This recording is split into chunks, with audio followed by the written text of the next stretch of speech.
It's an honor to be here. I really appreciate you letting me tell my story.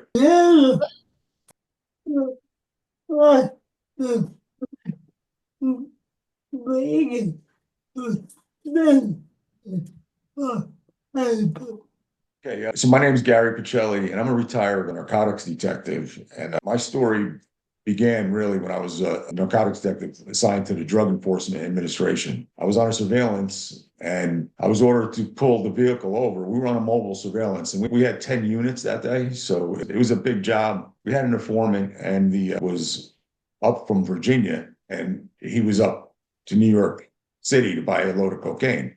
So we were following him in and out of the city, back and forth to George Washington Bridge to New Jersey. And so I was ordered to pull the vehicle over before he got to his hotel. So I activated my emergency lights and I pulled him over. He pulled to the side of the highway, and I walked up to his vehicle and I asked him for his driver's license. And now you have to understand, like, we were undercover. So I was in shorts and a sleeveless t-shirt, right? So I pulled my badge out from underneath my shirt and I asked him for my driver's license. And when he went to hand it to me, he went to hand it to me with his right hand. And as I went to grab it, he pulled it in, and I reached in to grab it, which is a mistake. I made a mistake that day, but I reached into the vehicle, and that's a big no-no. But when I did, I realized that his foot was on the brake and the car was still in drive. And we locked eyes, and he hooked my arm with his left arm, and he hit the gas, and he started to drag me into the highway. Now, I was running, but I knew that I couldn't keep up. And I could probably pull my arm free, but then I would fall and get run over by his back tires. So I dove into his vehicle. And as I dove in, I was on his lap basically, with my legs dangling out the door. I looked out the window and I saw that he was in the middle lane and he was crossing over into the fast lane, and he was going to crush me on a divider like a bug, like just crush me against the divider and then push me out of the car. I heard this like voice in my head, that inner voice that we hear, but it was loud, like a roar. And I said, shoot him now. And then bang, next thing I know, I'm rolling down the highway, just tumbling down the highway. And when things like this happen, time slows down in your mind, right? And I remember saying to myself, like, am I ever going to stop? So I came to a stop and I was looking down, I had my weapon in my hand, and I looked up and there was a tractor trailer right there bearing down on me. At the last moment, my partner had, I guess, shown up, and I got yanked out of the way. The truck passed me, like right past me, and he dragged me to the side of the road. He says, "Are you okay?" And I said, "Yeah, go get him." So he jumped in his car and he took off after the guy. And I couldn't believe that he kept going, because I don't understand how that was possible. So I got up and I started to walk towards my vehicle. I was bleeding. I was all scraped up from the road, and I had a concussion and I was limping. I was injured pretty bad, but the adrenaline kept me going. So I made it to my car and I got in and I put it in drive and I took off. I tried to catch up to the pursuit, but I went upper level of the bridge and my partner had gone lower level, right? So I never met up with them. But my partner ended up ramming the vehicle because he wouldn't stop, and they were ordering him out of the car. Get out of the car, get out of the car. And the car door opened a little and then closed, opened a little, then closed. They couldn't see inside the car because all the windows were covered with blood, right? So the door finally opened up and the driver slumped out. And what had happened was he had lost so much blood, he couldn't undo his seatbelt. So he slumped out, and they saved his life real quick. They stopped the bleeding and they got him to the hospital. And when I returned back to the scene, I handed my chief my weapon and I went to the hospital. I was released from the hospital that night because I had injuries, but it wasn't anything that they needed to take care of right away. So after about a week, when the adrenaline wore off, like my body, it just locked up and twisted up. And so I ended up having 11 operations. So I had six shoulder operations, and on the seventh one, they replaced my shoulder.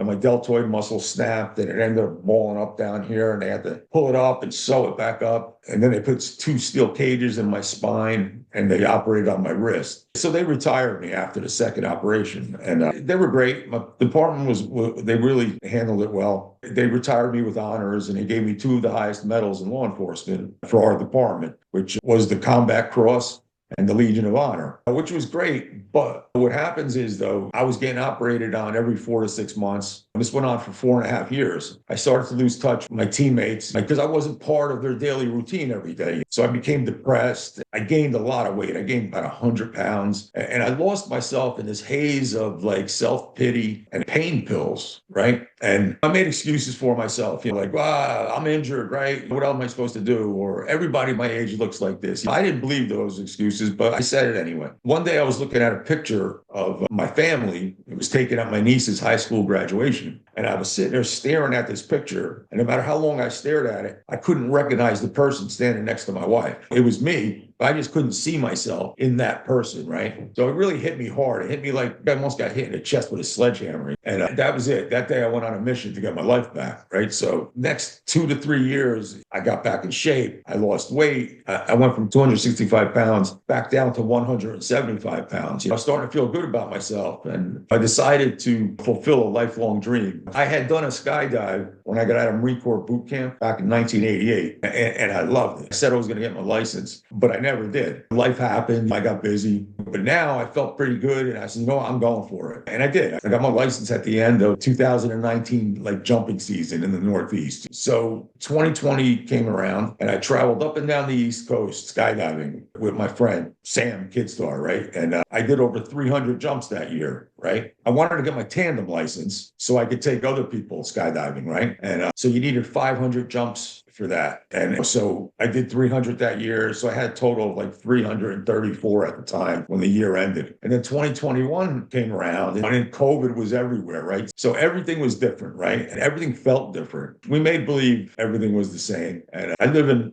upstate New York, and I was reading the paper and I saw that the weather in North Carolina was going to be beautiful. It was going to be like the first spring weather. It was beginning of March. And I told my wife, I'm going to head down there because I had begun wingsuiting. Wingsuiting is a form of skydiving. It's with the squirrel suit. And you fly, and it's really awesome. So I had begun wingsuiting, and I wanted to get a head start and practice before the season started up north. So I drove down here, and I got to the drop zone, the skydive center. We call it drop zones. And I got there on a Monday. And this drop zone was right outside of Fort Bragg, North Carolina. So I was the only fun jumper there, right? So a fun jumper is just, it's a licensed skydiver that's not a military student or an instructor, right? It's just someone who jumps for fun, like me. So I realized they wouldn't put a plane up just for me, and it was no big deal because I was in a new place, and that's always fun. So I grabbed my gear and I walked into this hangar that I thought was for fun jumpers. I walked in, I dropped my gear, and I looked, I noticed that there's a bunch of guys in there, and they were like all looking at me. So I started talking to them, and I found out that they were in the Army, stationed in Fort Bragg. And the Army had chartered a plane for them to train for the day. And I told them I was a retired detective and I was in the Marine Corps. So they took a liking to me. So they invited me to hitch a ride on their plane, that's awesome. I did 6 jumps with them that day. And I practiced my wingsuit pattern. I wasn't in a wingsuit. There's a form of skydiving called tracking, where it's like wingsuiting without a wingsuit. It's like body surfing, really. So I did great jumps that day. Everything was perfect. So the next day I showed up, and this day I was going to wingsuit, right? So as soon as I showed up, I had this really uneasy feeling. There was something gnawing at me, and I couldn't find out the source of my anxiety, right? I checked all my gear, like everything was all right. So I started to suit up. I ignored it, right? And the wingsuit I had was a rental, and it wasn't the suit that I had been using. I had to turn that one in, and they gave me another one, but it was a higher skill level, and it didn't fit me right. It was too tight in the shoulders and too tight in the arms, and it was too short. I squeezed into it anyway, and I got on the plane. I got on the plane first because I was getting out last, and I took the ride up to altitude, which is about 14,000 feet. It's like 2.5 miles, and a 15-minute ride, and the whole time I was nervous. There was something wrong, and I knew it. And it was so intense that I started to hear that inner voice, that voice that we think of as fear, and we usually just ignore it, right? Some people call it your training, right? Or the universe. I call it God now, right? But whatever you call the voice, don't ignore it, right? I ignored it. I pushed it down deep. The light by the door turned red, and the first jumper opened the door. And he got up there, and light turned green, and he jumped out. And then every 8 seconds, another jumper was leaving. Then I'm sliding down the bench as they're jumping out. And I get to the end of the bench, and this is my last chance to abort my jump. But I don't. I get to the exit. I check my airspace, everything's good, and I jump out. And I immediately go into my wingsuit pattern. And I mentioned that my suit didn't fit right. It was too short. And it was making me fly on an exaggerated head down angle, okay? Which meant that I was going super fast, like probably double the speed that it would normally be going. And but I had it under control. The jump was going great. Right. And yeah, I even thought to myself, wow, I got this. This is going great. So I did my pattern and everything was fine. And my altimeter in my helmet started to beep. It was set at 6,500 feet, which is a little high, but I set it that way because I wanted enough time to slow down and then deploy my parachute, right? So beep, beep, beep. So I slow down and I reach back and I deploy my parachute. And the second I do, I think to myself, you didn't slow down enough. And I hear this pow as my parachute hits the wind and it opens instantly. Okay. Now our parachutes, they're designed to open slowly. Okay. For this reason, right? So my head snaps back and I hear this loud crunch of my neck breaking. So with this, I feel this like somebody turned a switch off and this electrical charge went from my neck all the way down my body. Right. And as it did, I went limp. I couldn't move. I was paralyzed from the neck down and I was a mile high. I thought to myself, like, no way, this didn't just happen, right? I said, all right, just give it a couple seconds. Your feeling will come back, right? So I gave it like 10 or 15 seconds and nothing. I couldn't move. Not being able to move meant that I couldn't grab my toggles, so I couldn't steer or slow down when I went to land, right? So at that moment, I knew I was going to die, right? There's nothing I can do, right? So I'm about 5,000 feet in the air, mile high, and all I see is trees everywhere, right? So my initial reaction was to accept my fate because there's nothing I can do. So I accepted my fate. I was going to die, right? And I felt like a speck of dust, okay? I felt so small up there, right? And they say your life flashes before your eyes, right? Because I have 5 minutes now to think about dying, right? And 5 minutes can be a flash or it can be a long time. It's a long time if you sit there and you think about all the ways you're going to die, right? I must have died about 1,000 different ways, 1,000 different times in my mind. Right. But it's a flash, though, when you think, wow, it's over in 5 minutes. It's over, the end. Everything I ever worked for, people I knew, it's gone. So the best way to describe it, I felt sad, like this deep sadness, right? Because of everything I was going to miss and how the world would just keep turning. I just wouldn't be here, except that from my little influence of friends, sphere, nobody would know. It's almost like I wasn't here. This all happens fast, though, like a flash, right? This little fire inside. Okay, I don't know what it's called, but I call it the fire of your soul, right? It's like a little tiny birthday candle, right? Right in here. And it starts small, right? So sadness turns to anger. And then as that flame grows, anger turns to fury. And I said to myself, I'm going to die, but I'm going to die fighting. I'm going to go out like a warrior with my sword in my hand. I'm not just going to float off and take this last glorious ride into nowhere. So I knew I was going to die, but I wanted to get close to the skydive center because I wanted them to be able to find my body. I had this terrible fear of floating off into the trees, getting hung up in a tree alive, right? And like nobody being able to find me. And the birds and the squirrels would like peck at me and get inside my suit. Like it'd eat me alive, right? It probably sounds ridiculous, but that's how I felt. So I sat there and I thought, like, all right, what can I do? I had a couple tools in my toolbox at this point. One of them was I had planned my parachute opening in a spot where I knew that the wind would be at my back and it would push me towards the skydive center, right? Now, I did that because had I pulled my parachute and it was like, say there was a line twisted over and it wasn't working right, and I had to cut it away and go to my reserve, I would know that the wind would blow my parachute towards the drop zone. And this way I wouldn't lose my parachute because they're like $3,000. I don't want to lose that. So I planned that where that would happen. So I knew that the winds would push me towards the airport. But if I did nothing, I would just float right past it because I was too high. Right. So I had to find a way to burn the altitude off it. I realized that because this was jump 338. So about 50 jumps earlier, I had learned how to steer my parachute using my body weight. And it works better with smaller canopies, but at least it's something, right? I was able to make these 360-degree turns, seemed to be working. I was burning off the altitude and staying in the area of the airport. And as I'm doing this, though, like I'm hearing my inner voice again. This time it's the bad voice, I call it, right? Because it's telling me, itch it into the trees, get it over with. Because even if you live, you're still paralyzed. And that's not living. That's not fair to your wife and family. And honestly, it wasn't a bad idea in my situation. And to say I didn't consider it, I'd be lying. I knew that the crash landing was going to kill me anyway, so why hurry it up? Because I had broken my neck, and it was like the equivalent of hanging myself a mile in the sky, right? And I probably should not have survived that. My parachute, it flies at 27 miles an hour. And if you put a 5 to 10 mile an hour wind at my back, I'm going to hit the ground between 30 and 40 miles per hour with a broken neck. I thought there's no way I could survive that. I just stayed disciplined, and I was making my turns. My altimeter in my helmet is also set for me for a landing pattern. When we skydive, we land like a plane does. We land into the wind. Mine was set for 1,200 feet, 600 feet, and 300 feet. 3 beeps. Beep, beep, beep, 1,200 feet. And I'm like, oh man, I'm crossing the runway and I'm going to overshoot the landing zone and I'm heading right for the trees. But I think though, at least someone has to be able to see me now. At least they'll find my body. Okay, I can just keep staying disciplined. And beep, beep, 600 feet now. The ground, it's getting bigger. The ground's coming. I can't stop it. It is what it is. I catch this breeze, right? Now, mind you, I have a wind at my back, and all of a sudden I catch a breeze that starts to turn me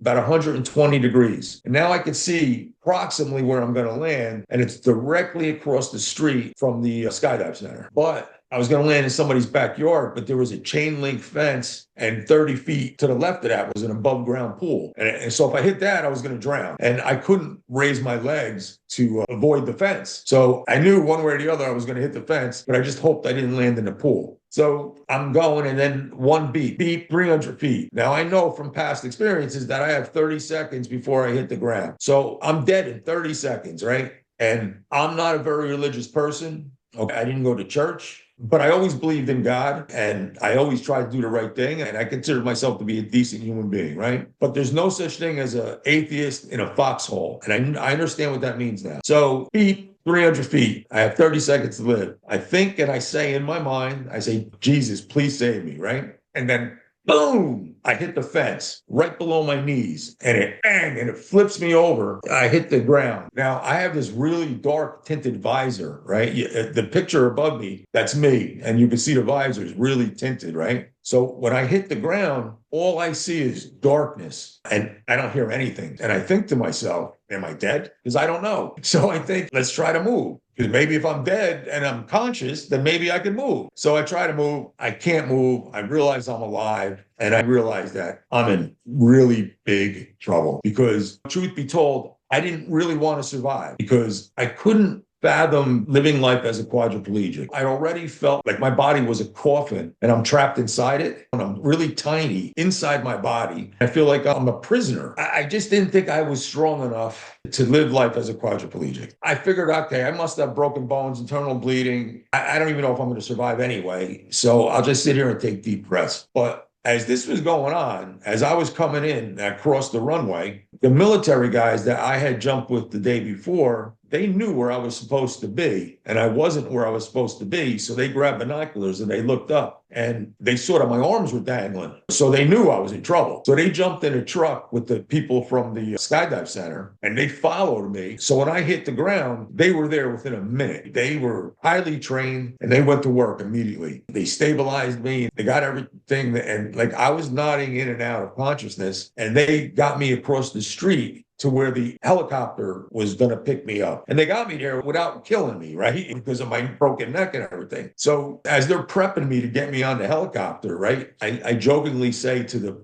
flight paramedic, I said, hey, when we get to altitude, can you throw me out the door? And he got mad, right? He's like, not on my watch. And I respect that. But to look at it from my point of view, though, like I felt no different than like a sack of meat, because I had no hope. So I thought my life was over because with the information I had at that moment, there was no happy ending here. So they take me to the trauma hospital that's further away from the nearest hospital. We land and I can move my head as they're pulling me off the helicopter. I see there's like 20 doctors and nurses and technicians. They're all lined up. And I think to myself, like something really bad must have happened, like maybe an accident on a highway, a big pileup or something. Because why is so many people all lined up? So they pull me off the hospital and then all of a sudden they all start working on me. They're cutting everything off me and they're putting IVs in me and they got a portable X-ray machine, and as we're running down the hall, as they're running down the hallway, because I'm not running anywhere right now, they're all working on me. There's a nurse, an intake nurse, asking me questions, right? And so I said to her, I said, "Did something bad happen? What happened?" And she looked at me and she smiled and she said, "You happened." At that moment, I realized though that I was in really good hands. Like these people really cared. I just couldn't figure out why though. Like I'm finished. I'm done. What can you can't do anything for me.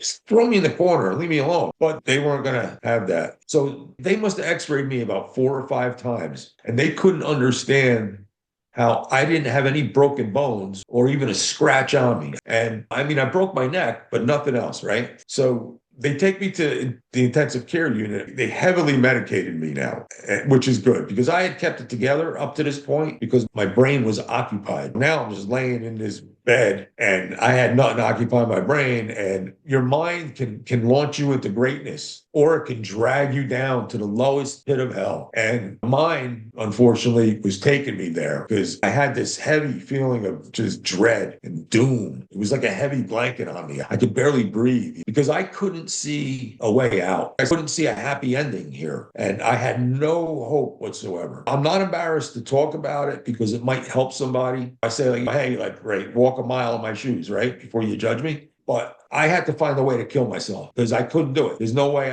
I thought I could live life as a quadriplegic, but I couldn't move. So what was I going to do? The nurse is not going to come in and overdose me. It's not going to happen. I sat there and I thought about it. This is probably going to sound ridiculous, but again, you have to understand the situation and where my mind was. I remember seeing a movie years earlier called The Silence of the Lambs. And in that movie, the Hannibal Lecter was the bad guy, and he convinced the guy in the cell next to him to swallow his tongue and kill himself. I thought to myself, I can move my tongue, so if I could move it, I could probably swallow it. So I sat there for like a half hour trying to swallow my tongue, and I couldn't do it. Actually, the only thing I did was make probably one of the few things on my body that I could feel. I made it hurt. So, but I don't even know if it's possible to do. It could just be Hollywood magic. But regardless, I tried. And your mind again, though, so it goes to that place. And I said to myself, all right, well, when I get out of here, I'll get a motorized wheelchair and I'll drive it in front of a bus or a train even, whatever. Because again, that's where your brain goes. Okay. So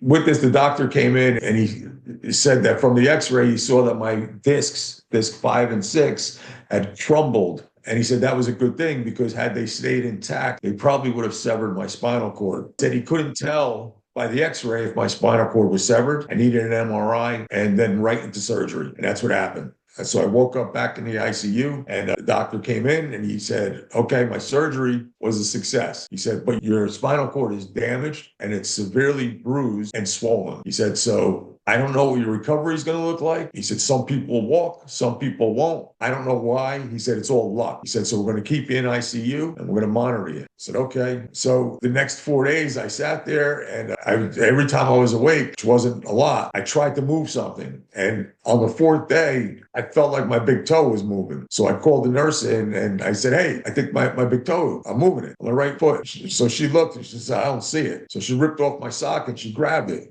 And she yells, I can feel it, right? And she goes and she gets the doctor and the doctor comes and he grabs my toe and he just smiles from ear to ear. That's all I had to see, right? And then the next 2 days, I get my other toe on my left foot and then I got my right index finger and then I get my left index finger. And now the doctor comes in and he says, okay, look, again, everything I did was a success. He said, if you had gone 2 more hours without that surgery, you'd definitely be paralyzed from the neck down. He said, so I don't know if you're going to walk. it's all luck. He said, but if you stay positive and you work hard, he said, it's up to you. Oh, okay. So I started to think about everything, and everything that went wrong was countered by something that went right. And it was all like a giant puzzle. And if one of those pieces were missing or didn't fit right, then I would either be dead or paralyzed. I also thought if I truly believed, though, that, say, God had saved me, well, then I had to believe that he wouldn't abandon me now when I was at the most challenging part. So I had a little spark of hope. A little spark of hope goes a long way. And people have done great things with a little bit of hope. That's all I had, but that's all I needed, right? And from that moment on, I stayed positive. I knew that I was walking out of that hospital. Now, I didn't know how. I wouldn't let anyone tell me anything different. So I went to therapy. They were fantastic people. They taught me how to live again. But what they taught me was the only thing holding me back was my mind. And if I could control my mind, I could do anything. So I worked hard. Everything's going great. And then one day they take me back to my room for lunch. And I asked them to dial my wife because I still couldn't use my fingers, right? They called my wife, and I could tell she'd been crying. She was upset. Something had happened. And I asked her, like, what happened? She's a third grade teacher, and it was during COVID, so she had to teach from home. She was Zooming. She dismissed her class for lunch, and one of my dogs walked in and died. So now she told me this. I had to get off the phone because it wiped me out. It just hit me so hard because I felt trapped in that hospital in a body that I broke. All this stress was going on because of me. I felt responsible. And I just felt like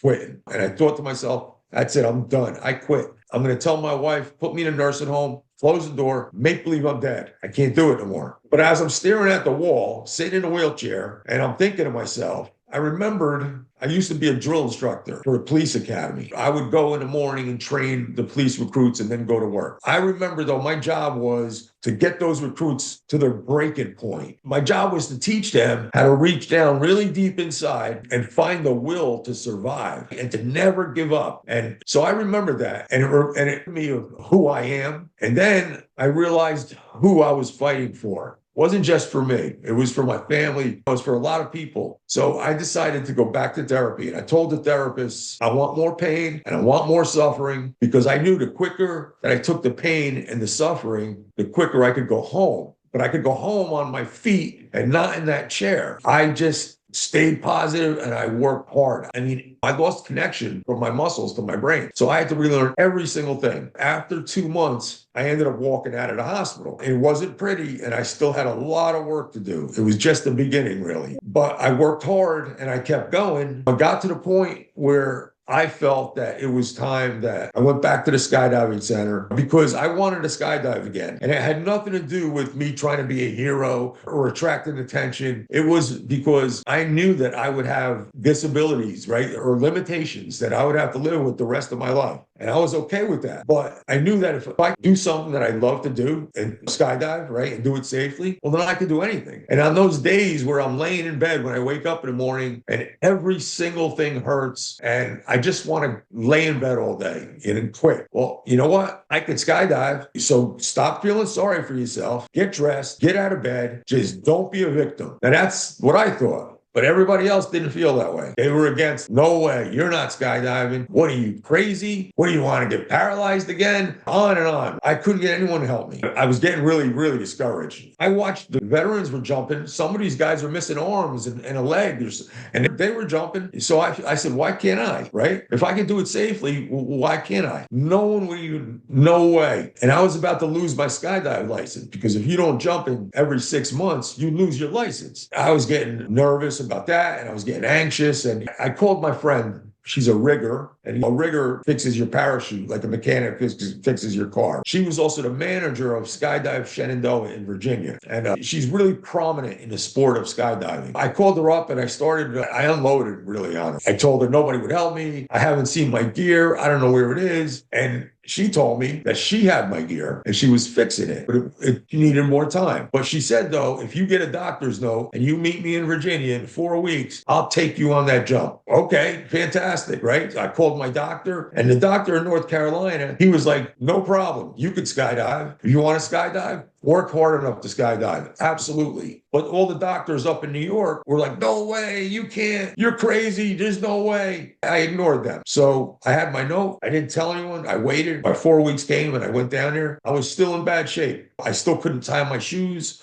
I couldn't hold a fork. I couldn't button any buttons on my shirt or anything. So I was kind of nervous that she had changed her mind, but she didn't change her mind. But she told me, though, if you do anything unsafe or I feel you're not ready, I'm going to ground you for 6 months. No questions asked. And okay. Because I knew she would be fair. There's no agenda there. And I don't want to jump if I'm unsafe. So we got on the plane and I was laughing to myself because I still can't tie my shoes and I got elastic shoelaces. But we got on a plane, me and her, and we get to altitude 2 miles up and she opens the door. She gives me the thumbs up. I hang my legs out the plane and I look down. This is it. I give her the thumbs up and I just lean forward and I fall out of the plane. And the wind hits me, right? And I do a barrel roll and then a flip and I stabilize myself. So now I'm in a really good position. Everything's good. I turn right. I don't see Shauna, right? I don't know where she is. She's above me. She's watching me. She comes down and we link up. She's smiling ear to ear. I'm smiling. A fantastic feeling, right? And so with this, I give her the signal that I got to deploy my parachute now. So she flies around to my side. I go to pull my parachute and she's there in case I can't pull my parachute. She can do it for me. But I reach down, I pull my parachute, it opens up. I have some line twists. And usually that's not a big deal, but my shoulders are locked. I can't reach that high. So I got to kick my way out of it. Just scissor kicking it. And eventually I spin out of it. Pow. So I got this beautiful canopy above my head. I'm at 4,000 feet, pull my leg straps down, and I sit in my harness like a chair. I get to sit there now. And I think back of all the people that helped me, how grateful I am because I could walk and now I could skydive. And I'm just so grateful, right? And this is a really big deal for me. I realized 5 months and 12 days earlier, I was laying in somebody's backyard wishing I was dead. And now here I am skydiving. So I yell at the top of my lungs, I'm alive. Because at that moment, I was more alive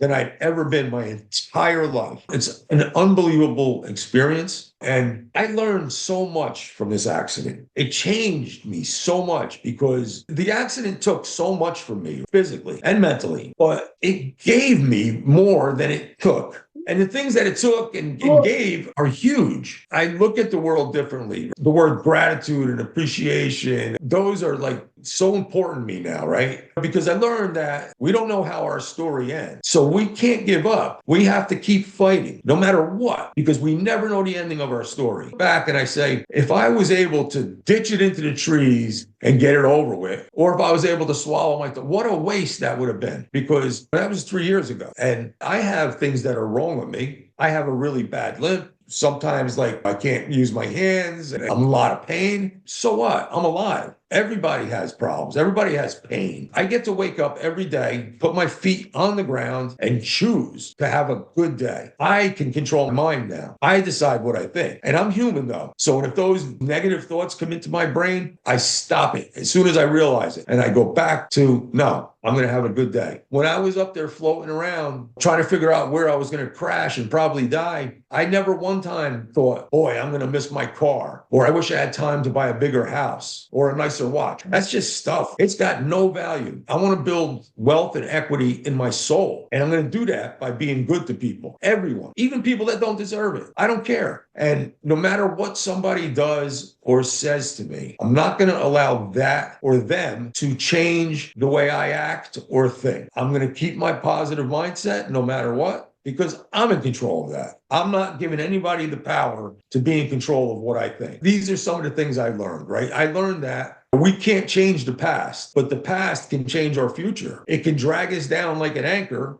or it can guide us like a compass. It's a choice, and it's up to us. That's how I live my life now. It's amazing, to be honest with you. I have done 108 skydives since my accident, by myself, solo skydive since my accident. And people look at me funny because I have a limp. I don't care. right? Look at me any way you want. Because every time I get on that plane, it's a testament to all the people that helped me, the help I had from God, everything. I don't have to say a word. I just have to exist. I can show people you can do amazing things if you put your mind to it. And if you need help, just ask. That's it. I don't let anybody hold me back. That resilience. And I'm not special. You can do incredible things when you have no choice. Because people will say, oh, it's incredible what you did. You're amazing. No, I'm not. I was just put in a situation where I had no choice. And I was able to reach down deep and find the will to survive. We all have that. That picture above me on my wall, it says, a champion is someone who gets up when they can't. I saw that quote the first day I got into therapy, and it's a quote from a boxer, Jack Dempsey. That quote is very special to me, but it's true though. But everyone can be a champion. You have to choose to be a champion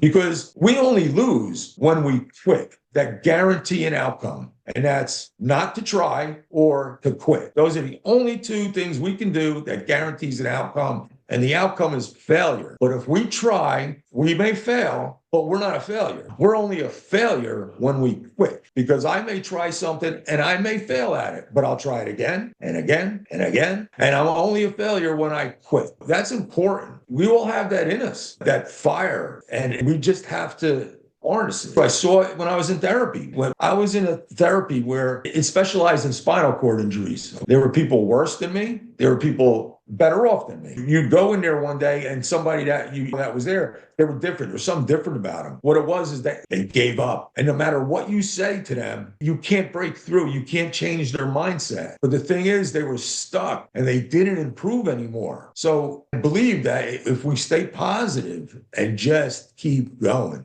I say, like, since we don't know the end of our story and we can't quit, I say we have to fight till the lights go out. That's it. All the situations when I was a police officer, if you just kept going, it would work out. Really what the book is about, and that's how I live my life now. So that's really what's changed with me.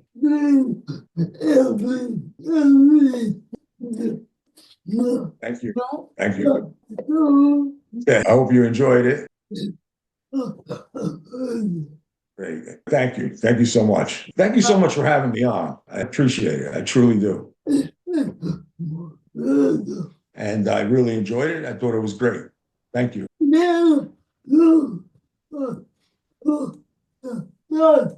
Thank you. Have a great day.